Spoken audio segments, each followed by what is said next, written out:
नमस्कार दोस्तों, देश हित की बात में आप सबका स्वागत है। इंडी गठबंधन की सरकार आई तो देश में मुसलमानों को आरक्षण देंगे। मुस्लिम संप्रदाय में मैं समझता हूँ कि 70 जातियां ऐसी हैं और मेरे गुजरात में जब मैं था उनको ओबीसी की कैटेगरी में बेनिफिट मिलता था। मुस्लिम समाजातल्या 52 जातींना ओबीसीतलं आरक्षण युतीचं सरकार होतं तेव्हा आम्ही दिलं। इंडिया अलायंस को अपने वोट बैंक की गुलामी करनी है तो करे, उनको वहां जाके मुजरा करना है तो भी करें। इनकी औकात इन मुसलमानों के सामने मुजराई करते हैं और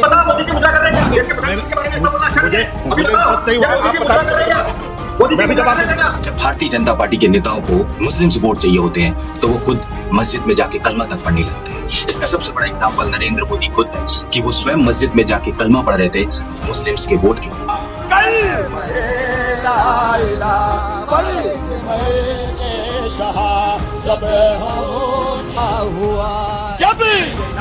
जब हिंदुओं का वोट चाहिए रहता है तो उनको भड़काते हैं, उनके दिल में नफरत पैदा करते हैं और ये नफरत इस हद तक पैदा की जाती है कि छोटी छोटी बातों पर मुसलमानों का मौत लिंचिंग कर दिया जाता है, उनके जीने का अधिकार तक छीन लिया जाता है। भारतीय जनता पार्टी अपने सहयोगियों के साथ मिलकर आंध्र प्रदेश में मुस्लिम को सिर्फ 4% आरक्षण ही नहीं बल्कि उसके अलावा भी कई सारी सुविधाएं देने की बात करिए, जिसमें लाख रुपए हज के लिए हो, जिसमें 5 लाख का इंटरेस्ट फ्री लोन हो, चाहे वो मौलाना को दिया गया 10,000 का ऑनरेरियम हो, 50 वर्ष से अधिक के मुस्लिम्स को पेंशन देना हो, सिर्फ चंद वोटों के लिए या अपने सत्ता में बने रहने के लिए, अपनी कुर्सी को बचाने के लिए लोगों के दिलों में नफरत पैदा करना, धर्म के आधार पर देश को बांटना, देश से गद्दारी करना।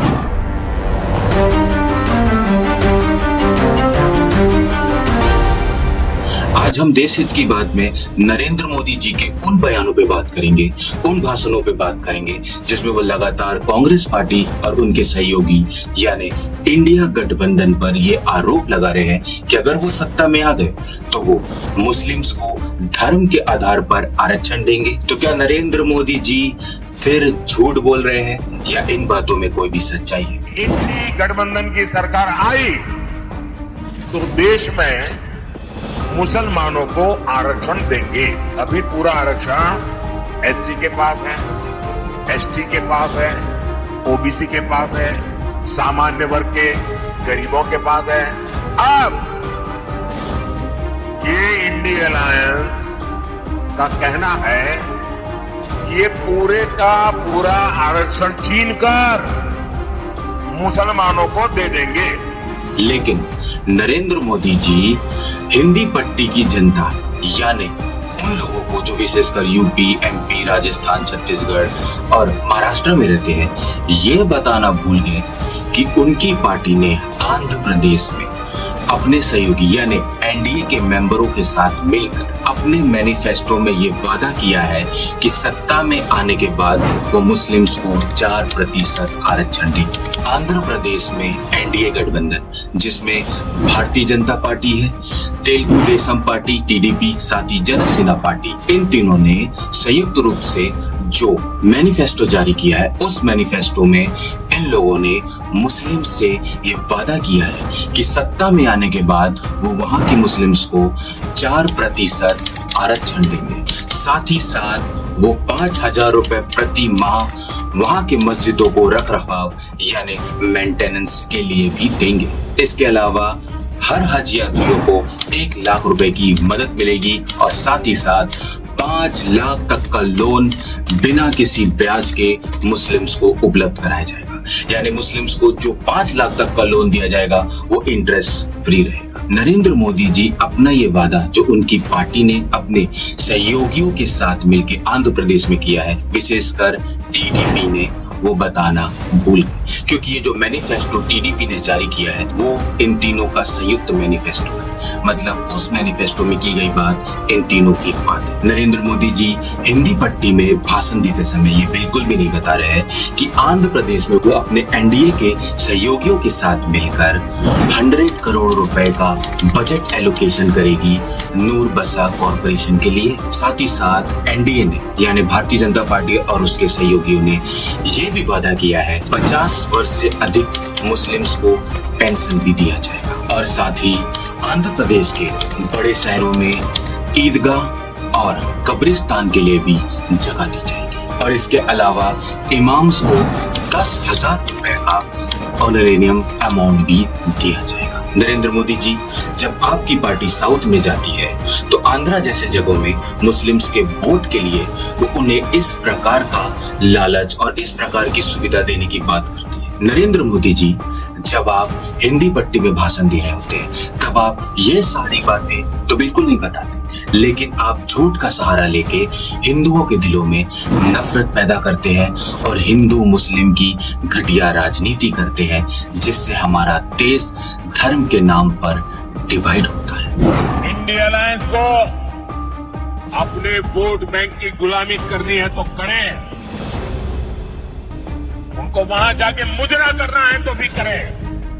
नरेंद्र मोदी जी जब गुजरात के सीएम थे तो उन्होंने खुद 70 से ज्यादा जातियों को जो मुस्लिम धर्म के अंतर्गत आते थे उन्हें ओबीसी के अंतर्गत आरक्षण के लाभ दिए थे। जैसे मेरे यहाँ गुजरात में मुस्लिम संप्रदाय में मैं समझता हूँ कि 70 जातियां ऐसी हैं जो ओबीसी हैं, और मेरे गुजरात में जब मैं था उनको ओबीसी की कैटेगरी में बेनिफिट मिलता था। ये भी सुने, बीजेपी के नेता और महाराष्ट्र के पूर्व सीएम देवेंद्र फडणवीस विधानसभा के अंदर ये बोल रहे हैं कि मुस्लिम के 52 जातियों को उन्होंने खुद आरक्षण दिया है। यापूर्वी अध्यक्ष महोदय मुस्लिम समाजातल्या 52 जातींना ओबीसीतलं आरक्षण युतीचं सरकार होतं तेव्हा आम्ही दिलं, युतीच्या सरकारने दिला अध्यक्ष महोदय। और इन सब के बाद हमारी गोदी मीडिया और भाजपा के प्रवक्ता नरेंद्र मोदी के मुजरा वाले भाषण पर डिबेट करते हुए समाज में नफरत फैलाने की कोशिश कर रहे होते हैं और कांग्रेस के प्रवक्ता से पूछ रहे होते हैं कि कौन मुजरा कर रहा है। इनकी औकात इन मुसलमानों के सामने मुजराई करते हैं और इसीलिए इतना करारा प्रहार किया गया है बीजेपी की तरफ से, मोदी जी की तरफ से। जल्दी से छोटे में जवाब आप देना चाह रहे थे इसलिए मैं कह रहा हूं। मुझे जवाब देने की जरूरत नहीं है, मैं मोदी जी का ही जवाब देता हूं। जैसे मेरे यहाँ गुजरात में और इसके बाद कांग्रेस के प्रवक्ता नरेंद्र मोदी जी का और देवेंद्र फडणवीस जी का आरक्षण देने वाला वीडियो दिखाकर ये जवाब देते हैं। मोदी जी अपने इंटरव्यू में ये कह रहे हैं कि मैंने 70 मुस्लिम जातियों को ओबीसी का आरक्षण मैंने खुद दिया है। देवेंद्र फडणवीस विधानसभा में महाराष्ट्र के ये कह रहे हैं मैंने 52 मुस्लिम जातियों को आरक्षण दिया। तो मेरा सवाल ये है कि आप मुजरा कर रहे थे क्या? अभी बताओ मोदी जी मुजरा कर रहे हैं क्या? देश के प्रधानमंत्री के बारे में ऐसा बोलना अच्छा नहीं है। अभी बताओ मोदी जी मुजरा कर रहे हैं क्या? मोदी जी मुजरा कर रहे थे क्या? नरेंद्र मोदी जी, आप हमारे देश के प्रधानमंत्री हैं। सिर्फ चंद वोटों के लिए झूठ का सहारा लेना और झूठ का सहारा लेके हिंदू मुस्लिम करना, हिंदुओं के दिलों में नफरत पैदा करना, देश को धर्म के आधार पर बांटना है। और देश को धर्म के आधार पर बांटना मतलब देश से गद्दारी करना। सिर्फ चंद वोटों के लिए या अपने सत्ता में बने रहने के लिए, अपनी कुर्सी को बचाने के लिए लोगों के दिलों में नफरत पैदा करना, धर्म के आधार पर देश को बांटना बहुत ही गलत है। क्योंकि हमारे देश में जो संविधान है उस संविधान के कारण हमारे देश में किसी को भी धर्म के आधार पर आरक्षण नहीं दिया जा सकता। यहाँ ये सवाल आता है कि कई सारे राज्यों में मुस्लिम्स को तो आरक्षण मिला हुआ है, तो वो कैसे पॉसिबल है? तो ये आरक्षण ओबीसी के अंतर्गत दिया गया है और ये जो पिछड़ा वर्ग के द्वारा मिला गया आरक्षण है ये धर्म के आधार पर नहीं है बल्कि ये जाति के अनुसार है। मैं आपको एक उदाहरण देता हूँ, जैसे कि कोई व्यक्ति है जो धोबी जाति से आता है और धोबी पिछड़ा वर्ग में आते हैं, तो अगर वो धोबी हिंदू है तो उसे पिछड़ा वर्ग का आरक्षण मिलता है। उसी प्रकार वो धोबी जाति का व्यक्ति मुस्लिम भी होता है, तो मुस्लिम व्यक्ति को भी अगर वो धोबी है तो धोबी जाति के होने के कारण उससे आरक्षण मिलता है, धर्म के आधार पर नहीं। लेकिन भारतीय जनता पार्टी और नरेंद्र मोदी स्वयं या तो इस बात को जानते नहीं है, क्योंकि नरेंद्र मोदी जी बोलते हैं कि वो इतने पढ़े लिखे नहीं है, तो हो सकता है उनमें इतनी समझ नहीं है, या तो वो जानबूझकर झूठ के सहारे इस देश में नफरत की राजनीति कर रहे हैं। और ये जो ओबीसी के आधार पर आरक्षण दिया भी जाता है वो मंडल कमीशन की रिपोर्ट के आधार पे दिया जाता है। ये कैसे हो सकता है कि एक व्यक्ति धोबी है और उसे धोबी होने के कारण, पिछड़ा वर्ग के होने के कारण आरक्षण मिला है। लेकिन वो हिंदू है इसलिए उसे आरक्षण दे दिया जाए और मुस्लिम है आरक्षण छीन लिया जाए। किसी व्यक्ति को धर्म के आधार पर भी उसके अधिकारों से वंचित नहीं किया जा सकता, ये हमारा संविधान कहता है। हमारा संविधान ना किसी को धर्म के आधार पर आरक्षण देता है और ना ही धर्म के आधार पर किसी से उसके अधिकारों को छीनने का भी हक किसी को देता है। ये मंडल कमीशन की रिपोर्ट है। मंडल कमीशन की रिपोर्ट में 3743 जातियां पिछड़ी जाति मानी गई। किस आधार पर? आर्टिकल 15, आर्टिकल 16 के हिसाब से सामाजिक शैक्षणिक आधार पर। अब आइए मैं बता रहा हूं आपको कुछ जातियां जो गैर हिंदू जातियां हैं, ऐसे व्यवसायी समुदाय जो अपने परंपरागत और वंशागत व्यवसायों के नाम से जाते हैं और जिनके हिंदू प्रतिरूप हिंदुओं के अन्य पिछड़े वर्ग की सूची में आते हैं। कौन कौन है? उदाहरण के लिए धोबी, तेली, धीमर, नाई, गुजर, कुम्हार, लोहार, दर्जी, बढ़ई। ये क्या है? किसने पढ़ा है? ये मंडल कमीशन की रिपोर्ट है। इससे पूर्व कर्पूरी ठाकुर जी ने सामाजिक शैक्षणिक आधार पर व्यवस्था की। कुछ भी बोले जा रहे हैं बिना जानकारी के। अरे आप देश के प्रधानमंत्री हैं। लेकिन इन सब के बावजूद भी नरेंद्र मोदी जी लगातार भाषणों में झूठ बोल रहे हैं और वो इस तरीके की बातें कर रहे हैं कि कांग्रेस सत्ता में आई तो वो मुस्लिम्स को आरक्षण दे देगी, वो आपका हक छीन लेगी, वो आपका अधिकार छीन के ज्यादा बच्चे वालों को दे देगी। इस तरीके के भाषण सिर्फ और सिर्फ हिंदुओं के दिलों में नफरत पैदा करने के लिए, क्योंकि लगातार हिंदुओं के दिलों में नफरत पैदा करके इस नफरत के आधार पर ही वोट लिया जा रहा है। इसका सबसे बड़ा एग्जाम्पल बीफ के आधार पर लिया गया वोट है, क्योंकि यही भारतीय जनता पार्टी जब नॉर्थ ईस्ट में जाती है या गोवा में जाती है तो इनके बड़े बड़े नेता वहां जाके कहते हैं कि आपको बीफ की कोई कमी नहीं होने देंगे, आपको भरपूर मात्रा में बीफ मिलेगी। लेकिन जब भारतीय जनता पार्टी के लोग हिंदी पट्टी में आते हैं, विशेषकर यूपी, एमपी, राजस्थान, गुजरात, महाराष्ट्र, बिहार, तो यहाँ पर हिंदुओं को बीफ के नाम पर हिंदुओं के दिलों में इस तरह नफरत पैदा कर देते हैं कि वो लोग, अगर शक भी हो जाए कि एक गरीब व्यक्ति, चाहे वो दलित, हिंदू हो या मुस्लिम हो, उनका मॉब लिंचिंग कर दिया जाता है। उन गरीब लोगों को भीड़ मौत के घाट उतार देती है। और ये घटिया राजनीति सिर्फ इसलिए ताकि हिंदुओं के दिलों में नफरत पैदा की जा सके और उस नफरत के आधार पर हिंदू लगातार आपको वोट करते रहे। और नरेंद्र मोदी और भारतीय जनता पार्टी की पोल तो इलेक्टोरल बॉन्ड में भी खुली है, क्योंकि इलेक्टोरल बॉन्ड में भी ये पता चला है कि नरेंद्र मोदी की पार्टी यानी भारतीय जनता पार्टी बीफ कंपनियों से चंदा लेती है। हिंदुस्तान के सबसे बड़े बीफ के जो व्यापारी हैं उनसे लगातार चंदा लिया गया। यानी अगर आप बड़े व्यापारी हो और आप बीफ बेचते हो विदेशों में तो आप भारतीय जनता पार्टी को चंदा दो और जितना व्यापार करना है उतना करो।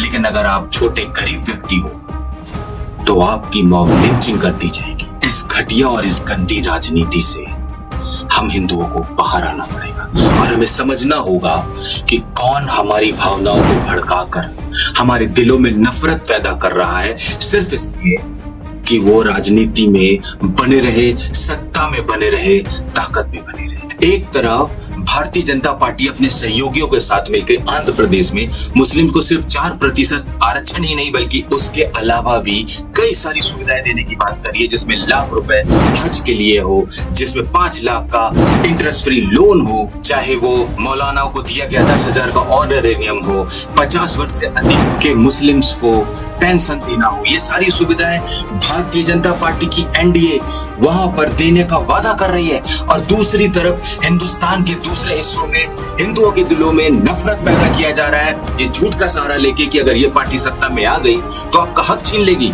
मैं ये पूछना चाहता हूं कि आंध्र प्रदेश में भारतीय जनता पार्टी क्या हिंदुओं का हक छीन के उन्हें दे रही है? क्या हिंदुओं का हक छीन रही है या हिंदुस्तान में मौजूद हिंदुओं का हक छीन रही है भारतीय जनता पार्टी? नरेंद्र मोदी जी, आप मुझे इस सवाल का जवाब दें। या तो आप इस सवाल का जवाब दें या हमारे देश के लोगों से झूठ बोलना और धर्म के आधार पर उनके दिलों में नफरत पैदा करके उनको बांटना और देश को बांटना बंद करे। जब भारतीय जनता पार्टी के नेताओं को मुस्लिम्स वोट चाहिए होते हैं तो वो खुद मस्जिद में जाके कलमा तक पढ़ने लगते हैं। इसका सबसे बड़ा एग्जाम्पल नरेंद्र मोदी खुद है कि वो स्वयं मस्जिद में जाके कलमा पढ़ रहे थे मुस्लिम्स के वोट के लिए।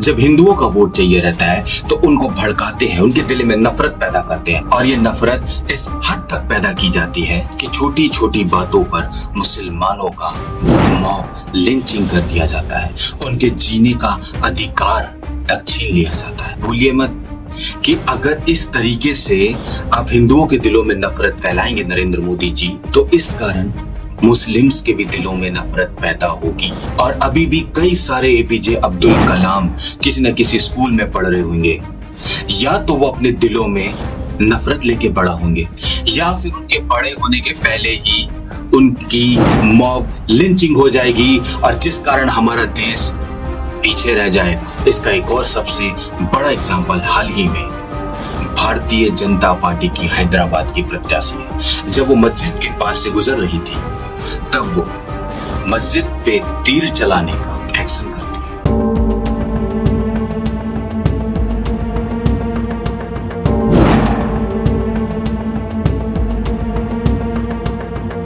ताकि कुछ लोगों को भड़काया जा सके, लोगों के दिलों में थोड़ा सा नफरत पैदा किया जा सके और इसके सहारे वोट ले सके। लेकिन वही महिला कुछ दिनों बाद जब मुस्लिम क्षेत्र में वोट मांगने जाती है तो देखिए।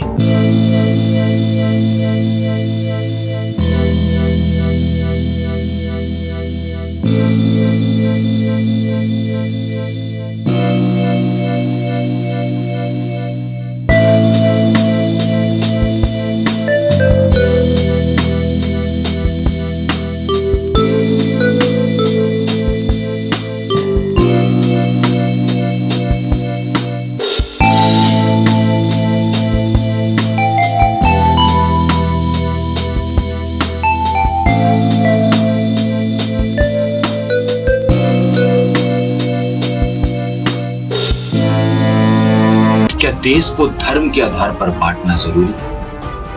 क्या हिंदुओं के दिलों में नफरत पैदा करके या मुस्लिम्स के दिलों में नफरत पैदा करके ही सत्ता हासिल करना जरूरी? लेकिन जब किसी पार्टी ने स्वयं कुछ काम ना किया हो, वो अपने कामों को बता नहीं सकती या अपनी उपलब्धियों को बता नहीं सकती और लगातार झूठ का सहारा ले रही होती है, झूठे प्रलोभन दे रही होती है, झूठे चीजें बता रही होती है, तब आप अपने दिमाग का इस्तेमाल ना करें, तब आप झूठ और सच में फर्क ना पता करें। इसलिए आपके दिलों में झूठ के आधार पर नफरत पैदा की जाती है ताकि उस नफरत में आप अंधे हो जाएं और सही और गलत, सच और झूठ भूल जाएं। और आप सभी से गुजारिश है कि नफरत के खिलाफ इस लड़ाई में मेरे साथ आए। देश के हित के लिए मेरे इस वीडियो को ज्यादा से ज्यादा लोगों तक शेयर करें और मेरे चैनल को सब्सक्राइब